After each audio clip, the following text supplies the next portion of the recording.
Hey, salut à toutes et à tous, ici Max Ostrad, votre coach pour cette nouvelle compétition qui est l'UDL. J'espère que vous allez bien. On se retrouve pour la dernière semaine de saison régulière. On va affronter Lucide, premier du classement avec 5 victoires pour une seule défaite jusqu'à présent. Donc un bilan très solide de la part de mon élève, car oui, ça fait plusieurs mois que je coach Lucide. Si vous avez vu le second podcast qui est sorti sur la chaîne, normalement vous le savez, je l'ai vite fait aborder. Donc c'est tout simplement très très plaisant d'avoir la personne qu'on coach déjà assez haut niveau et en plus tout simplement de pouvoir l'affronter avec une première place en jeu, car oui, nous sommes actuellement deuxième et une victoire reviendrait à gagner cette première place qui nous permettrait également de sauter directement la case des quarts de finale pour passer directement en demi. Mais malgré tout, on n'est pas à l'abri d'une élimination en cas de défaite 6-0, donc il va falloir quand même être un peu prudent. En tout cas, au vu de ce contexte, j'ai décidé de ramener quelque chose de très offensif. Peut-être pas autant que la semaine dernière contre Gengariza, mais quelque chose quand même de très aggro. Il va falloir mettre la pression à Lucide. Il y a un gap d'expérience entre nous deux et vous allez voir que le match-up, en plus de ça, n'est pas évident pour moi. Donc forcément, il va falloir tout simplement lui mettre la pression parce que je pense que c'est ce qui va le mieux fonctionner face à une draft qui se compose de Koraidon, Magarna, Arceus Psy, Landorusterian, Seismitoad, Rotomite, Sizor, Venusaur, Megaodino, Megaundum et enfin Livani. A noter que Landorusterian a le Terra Sol et le Terra Vol et Livani a le Terra Grasse et le Terra Ghost, mais autant vous dire qu'on va pas trop se concentrer sur le Livani, vu à quel point Landorusterian avec le Terra c'est juste terrifiant. À côté de ça, on a Koraidon Magarna, très dur à checker. Koraidon c'est juste complètement broken. En plus de ça, il y a Venusaur qui peut combiner avec sa Sun, donc c'est très difficile à gérer. Et derrière, en plus il a tellement de menaces défensives pour moi. Rotomite pour gérer OO, il y a Landorusterian qui peut être très gênant pour Coco. On a également tout simplement le Sizor, Venusaur, tout ça. Même ces Pokémon offensifs ont un bon match-up défensif, c'est absolument aberrant. Il a de quoi checker Eternatus, il a de quoi checker Arceus Grass, il a de quoi checker OO, il a de quoi checker Zor, il a de quoi checker Treads, Jugulis, ça ne s'arrête pas. Donc clairement ici on va pas s'amuser à se défendre et à avoir quelques petites fulgurances offensives par-ci par-là. Ce serait contre-productif à mon avis, et pour marquer un peu cette envie de gameplay agressif, je pense qu'on va directement commencer avec King Julian, le Tocorico, qui jusqu'à présent fait un taf juste monumental dans la saison régulière, et cette semaine il sera Scarf pour dépasser le Venusaur sous Sun, donc qui a sa vitesse doublée avec Chlorophylle, son talent Chlorophylle.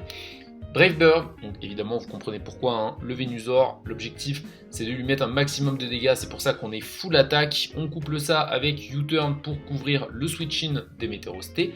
Dazzling Gleam avec 12 en attaque spéciale, ça permet d'avoir un très bon rôle sur l'OHKO de Koraidon, avec la réparte obvious on va dire de Koraidon pour dépasser Eternatus. Je crois qu'on a plus de 80% de chance de l'OHKO avec ce Diglim, donc même si on a très peu d'attaque spé ça peut suffire.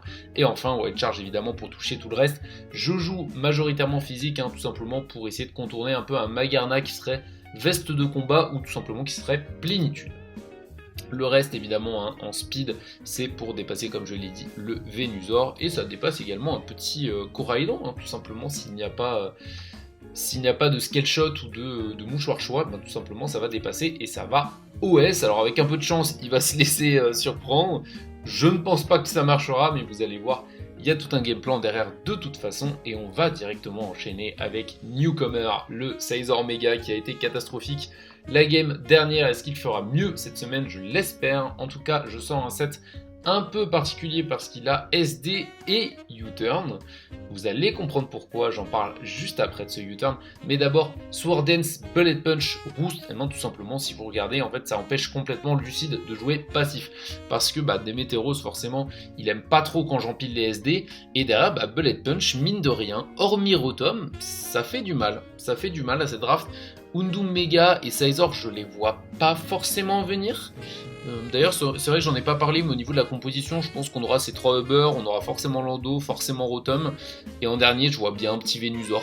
Pourquoi pas? Après, j'ai quand même pris en compte le Seismitoad, j'ai pris en compte légèrement le Sizor. Le Undum, je pense vraiment pas qu'il viendra, parce que j'ai trop d'avantages de speed sur lui, mais ces deux-là, je pense qu'ils peuvent quand même sortir. Donc malgré tout, on joue un Zor qui ne touche pas le sien, parce que c'est pas rentable de toucher un Poké qui de toute façon a peu de chances de venir. Donc clairement, ce SD Bullet Punch, déjà, il touche tout. Roost, c'est quand même pour checker à la fois Magarna et à la fois Lando, parce qu'on va pas se mentir, les deux font très peur. Et Lando, je pense qu'il sera Terra Vol, plus que Terra Sol, tout simplement, parce que j'ai Arceus Grasse, et en plus j'ai OO qui résiste déjà, plus Jugulis, qui résiste tous les deux au stab Sol. Donc je pense que ce sera plutôt un stab Vol. Ce qui fait que Zor Mega le check très bien, alors que je vous avoue que le Earthquake je l'assume pas trop. Je joue donc quasiment full PV, 236 pour le bulk et checker Magarna. Full attaque parce que l'objectif c'est quand même de faire le plus mal possible avec les SD, notamment à Coraidon et les 20 en speed. Alors je ne saurais plus exactement vous dire pourquoi, mais je crois que c'est pour Seismitoad, de souvenir pour un Seismitoad qui voudrait dépasser Zor Mega et lui mettre un petit Weather Ball, parce que je crois qu'il a Weather Ball, je sais plus, mais dans tous les cas, même une Skull, etc., n'importe quoi, c'est toujours mieux de le dépasser, et pourquoi pas lui mettre un gros demi-tour dans la bouche. Mais justement, pourquoi demi-tour sur un Scizor qui a SD? Et bien tout simplement parce qu'en fait ça fait partie de mon game plan. Scizor est la première pièce de mon game plan. Quand on a un mauvais match-up comme ça, la première chose que je fais tout le temps, c'est essayer de trouver une faille. C'est-à-dire, est-ce qu'il y a quelque chose à exploiter? Et pour trouver ce petit quelque chose à exploiter, il faut d'abord trouver une interaction 100% probable. Autrement dit, je prends un exemple, si tu as Tornadus Therian et que en face il y a Rotomite, prenons l'exemple de Rotomite, et bien forcément tu sais que le Rotomite va venir sur Tornadus, tout simplement parce qu'il ne risque rien. Ça c'est en plus de ça, Rotom a un très bon match-up, donc Rotom est sûr de venir. Donc ça, c'est une interaction 100% probable. Elle va forcément arriver minimum la première fois. Donc c'est 100% probable. C'est dans ces cas-là, et seulement dans ces cas-là, qu'on peut commencer à établir une stratégie. Est-ce que, moi, de mon côté, j'ai quelque chose qui fait en sorte que Rotom soit tout le temps là? Oui, Scizor Mega. Parce qu'il ne risque rien à venir sur Scizor Mega pour la simple et bonne raison qu'il sera défensif physique pour checker OO. Et clairement, ça lui coûte rien de venir sur Zor Mega, clairement. Et en plus, il va mettre la pression avec Volt Switch, etc. derrière. Donc, s'il vient sur Zor Mega, je fais demi-tour. C'est pour ça que c'est là sur ce set. Tout simplement pour amener Eternatus, TPMP, avec un set absolument incroyable. Mais voilà, ce Rotom, il est sûr de venir parce qu'il y a OO qui détruit sa draft. Je vais donc essayer de l'exploiter avec Newcomer qui peut venir sur Landorus et sur Magarna, deux Pokémon qui sont très probables de venir. Donc vous voyez où je veux en venir. Et derrière, qu'est-ce qui peut exploiter Rotom? Eternatus. Pourquoi? Parce que en le ramenant sur un demi-tour, c'est-à-dire de façon volontaire, je vais lui montrer que j'ai pas peur d'un T-Wave. Donc je pense que la première fois, il va avoir peur de clonage. Pour checker justement le T-Wave, il va avoir peur de clonage Eternatus. Et donc il va switch out sur quoi? Sur Arceus Psy, qui est son meilleur moyen de checker au global tous les Eternatus de la Terre. Parce que Magarna, il y a des petites douilles qui font que je peux quand même gagner mon duel contre Magarna, et notamment si c'est un Magarna setup, il aura peut-être pas envie de l'emmener sur Eternatus comme ça, en tout cas sans checker. Et c'est pour ça que je vais taper Agility. Tout simplement parce que une fois que je tape Agility, j'ai 8 de speed expressément pour ça, je dépasse toute sa draft dans toutes circonstances. Autrement dit, je dépasse Coraidon Scarf full speed, je dépasse également le Venusaur sous Sun, je dépasse tous les autres Scarfs, etc., etc. Donc déjà, Agility me donne cet avantage. Ce qui va le pousser forcément à me taper avec une attaque psy, notamment Jugement, parce que tout simplement, il a peur. En fait, il ne veut pas laisser cet Eternatus tenter des choses. C'est pour ça que mon deuxième move, c'est Cosmic Power. Tout simplement parce qu'avec mes EV, 200 en HP et 48 en SPDF, je peux extrêmement bien tanker à +1 en SPDF le Jugement. Ce qui va activer ma Weakness Policy, troisième étape du set. On augmente notre attaque spéciale de 2 crans en prenant une attaque super efficace dans la bouche. Mais du coup, forcément, on se retrouve avec un Enamorus qui dépasse toute la draft, avec son Agility, qui a un bulk suffisant pour encaisser normalement un deuxième Jugement et surtout un Bullet Punch de Scizor. Et dernière étape, 252 en attaque spéciale, Nature Modness, Fire Blast pour Magarna, Dynamax Cannon pour tout le reste. C'est un sweep. Voilà, c'est l'objectif, c'est le game plan. Et vous voyez, ça a beau être un match-up difficile pour moi. Bon, déjà, on est en Uber, ce qui fait qu'on a beaucoup plus de possibilités que d'habitude. Mais il y a toujours une faille à aller chercher, à essayer d'aller exploiter. Ici, la faille, c'est Rotomite. c'est clairement Rotomite, parce qu'il en a trop besoin, il y a trop de Pokémon sur lesquels il va venir en switch in. Je peux même faire la même chose, prendre éventuellement King Julian et faire la même chose, littéralement faire un double switch sur cet Eternatus ou faire un demi-tour, ça revient au même. Donc là-dessus, je me suis dit, il faut que j'appuie fort, et ce Eternatus, idéalement, il faudrait qu'Arceus Psy soit weaken un peu pour éviter un éventuel crit, etc. Si jamais, bon, clairement, Eternatus, il démonte la draft de Lucide, donc espérons que ce set un peu marrant réussisse à faire du sale. Et pour combiner avec ça, évidemment, il me fallait quand même vraiment de l'offense. Je vous l'ai dit qu'on allait jouer offensif, et surtout, en fait, faire un kill nous assure la qualification. Donc certes, je vais essayer de gagner ce match, mais en même temps, il ne faut pas que je perde de vue mon seul objectif qui est de ne pas me faire 6-0. C'est pour ça que Ois est là avec le Scarf, lui aussi. On va jouer double Scarf, c'est pas courant chez moi, mais là je me dis que le Scarf est vraiment intéressant. Pourquoi je joue pas les bots? Déjà parce que c'est Smitoad, je vous l'ai dit, il y a moyen qu'il vienne, mais c'est quand même peu probable. Et Lando, s'il vient, je le vois mais tellement pas venir avec les pièges de rock, je le vois vraiment venir avec un bon gros set offensif. Pourquoi pas Scarf, pourquoi pas Band, pourquoi pas Setup, mais tout sauf les pièges de rock. C'est pour ça que je sors au Scarf, parce que ça me permet de faire un double bait Coraidon, auquel il s'attendra peut-être pas.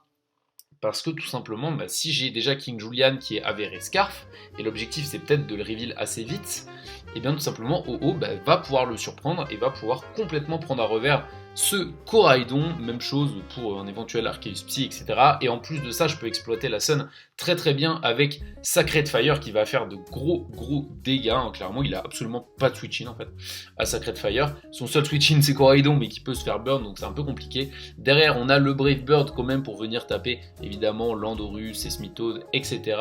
Le petit Giga Drain pour Smitoad, on sait jamais au cas où. C'est pour ça qu'on n'est pas nature moins attaque XP sur ce set, mais nature moins défense. Et enfin, le petit atterrissage. Bon, c'est vrai qu'il sert pas à grand chose ici, mais je pense pas que je tape vraiment toxique sur Rotom, donc je me dis pourquoi pas avoir un petit route, ça peut être gratuit. Même si on a Régé Force, ça peut être pas mal. 176 en HP, c'est une répartition que j'arrive à avoir. Pourquoi? Parce que j'optimise ma réparte en attaque. Et décidément, on fait un peu de... c'est un peu une vidéo team build, mais tuto sur ce que je fais. En ce moment, sur mes nouvelles pratiques de build et mes nouvelles habitudes, une autre habitude que j'ai, c'est l'optimisation des EV attaque spéciale. Autrement dit, c'est quoi? C'est que très souvent, on a tendance, et moi le premier, à mettre full attaque quand on a un Pokémon offensif. Sauf que vous allez vous rendre compte que des fois, le fait d'avoir 252 ou d'avoir 236, le rôle sur le Pokémon que vous voulez taper principalement est le même. C'est-à-dire que c'est pas dès que vous enlevez 4 EV, parce que les EV se font 4 par 4, quand vous enlevez 4 EV, le rôle ne change pas forcément. Ce qui fait que, typiquement, il y a des fois où vous pouvez en fait passer de 252 à 232 comme ici, et en fait avoir les mêmes dégâts. Alors, évidemment, ça ne concernera pas tous les Pokémon, parce que ça va changer certains autres rôles également, mais ça, c'est à vous de le vérifier. Mais dans plein de cas, vous allez avoir la même chose, sauf que vous allez avoir 20 EV en HP en plus. Et ça peut faire une différence énorme sur des Pokémon aussi bulky que OO notamment. Donc là, on peut avoir un OO qui a plein de bulk, en plus il a Régé Force, donc franchement pour un Pokémon offensif c'est pas mal. Derrière on a les 100 de speed avec la nature Asti, donc c'est tout simplement pour dépasser, alors je crois que ça dépasse, juste Coraidon, c'est la réparte pour dépasser le Coraidon avec le mouchoir choix, quasiment en full speed, donc ça régale. Je pense que Ois pour le coup peut faire un énorme taf, notamment si Rotom meurt vite dans la game, ça ce sera nous en assurer, mais encore une fois comme Rotom me sert pour mon game plan, on n'est clairement pas pressé. Je pense que c'est un OO qui va vraiment être impactant sur la fin de game notamment. Et on enchaîne directement avec recyclage.exe. Il va falloir commencer à rentrer dans les assurances défensives parce que certes, on va charger tel des sangliers, mais pas sans réfléchir non plus. C'est pour ça que Jugulis est là avec sa veste de combat. Franchement, j'adore ce build. Je vais pas vous mentir, je trouve le build assez original, avec plein d'idées assez marrantes, et notamment ce Jugulis Assauvest avec Terrabast, Fly, vous ne rêvez pas, on a mis Hurricane au placard pour cette week, parce qu'il nous a clairement déçus en week 5 face à Dixel, mais surtout, là je vais pas vous mentir que contre Sun, même moi je me sentais pas de jouer Hurricane, donc on va sortir le Terrafly, Terrablast, pourquoi pas Terrasol, tout simplement, pour continuer de gérer Venusaur le plus longtemps possible, tout simplement parce que veste de combat en fait c'est un set qui est uniquement là pour checker le Venusaur sous Sun. Derrière on a Dark Pulse qui nous sert contre Arceus Psychique, U-Turn tout simplement pour pivoter notamment sur un éventuel Magarna ou Rotomite, et enfin Lance-Flamme pour mettre la pression avec la Sun, que ce soit au Scizor ou au Magarna. L'objectif ici c'est quand même de taper très fort, donc on a 216 en attaque spéciale, 212 en speed avec une nature timide. C'est là pour choper le boost en vitesse et donc dépasser Coraidon, dépasser éventuellement Demetero Scarf, ça régale.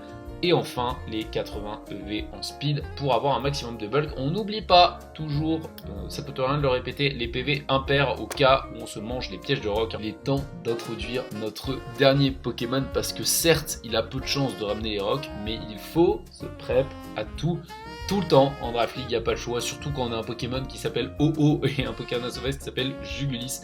C'est pour ça que j'ai ramené Keep Me Grass en dernier, le Arceus toujours là pour compléter les équipiers avec un set encore une fois assez particulier. Defog mais pas de Recover, tout simplement parce que Defog ici reste une option. C'est un Arceus comme vous le voyez qui n'a pas un match-up faramineux, j'ai envie de dire, parce que c'est compliqué de toucher Magarna, c'est compliqué de gagner son duel contre Arceus Psy, il y a Rotomite, il y a Scizor, il y a Venusaur, il y a Undumega, il y a Coraidon. Donc je savais pas trop si je devais le jouer et je me suis dit qu'un Arceus en fait qui est juste là pour embêter la draft adverse, ça pouvait être pas mal. Donc Defog c'est là parce que j'en ai besoin, j'aurais pu mettre Recover à la place mais là c'est nécessaire. T-Wave me sert à toucher tout ce que Grass Knot plus Ice Beam ne va pas toucher. C'est-à-dire que Ice Beam c'est éventuellement là pour le Landorus Terrian et aussi toucher Coraidon et Venusaur. Je couple ça à Grass Knot parce que pour moi c'est important de gagner le duel d'Arceus et je pense pouvoir le gagner avec Grass Knot s'il n'est pas Calm Minder pour booster donc sa défense spéciale. Et donc derrière T-Wave ça va toucher cet Arceus, ça va toucher ce Magarna, ça va toucher ce Demolos, ce Venusaur, ce Scizor. Tout sauf Rotomite, mais Rotomite tu peux avoir peur de venir au début, notamment en ayant peur d'un toxique. Mais voilà, Rotomite c'est le seul Pokémon que ce Arceus ne touche pas, et c'est pour ça qu'il est là en fait, pour embêter, pour essayer de le forcer à faire des choix, et éventuellement de punish aussi des mauvais choix, de gagner son duel d'Arceus, et éventuellement empêcher un setup Landorus. C'est pour ça qu'on a 252 EV en HP, avec 24 en speed, et une nature timide, c'est pour dépasser ce Landorus Terrian. Derrière, on a maximisé le bulk en défense 124. Alors, je pouvais le mettre autant en défense P qu'en défense, mais je me suis dit autant checker tout simplement le Landorus Terrian. Pourquoi pas un petit coup de Coraidon si par miracle il ne nous démonte pas avec Fair Blitz. En vrai, ça peut aider. Derrière, je joue quand même 108 en attaque SP, donc c'est pas déconnant. Ça me sert notamment à choper le 2HKO tous les jours sur Coraidon, et augmenter les dégâts de Grass Knot c'est toujours un must quand il y a un autre Arceus en face.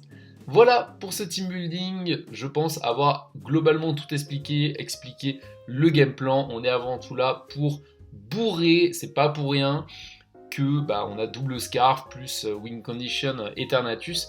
On a des petites choses par-ci par-là, notamment ce Jugulis ou ce Arceus qui sont là pour checker. Il y a aussi Newcomer, Scizor qui peut servir à checker. Mais il ne faut pas réfréner en fait tout simplement les deux Scarfs que sont Ois et King Julian.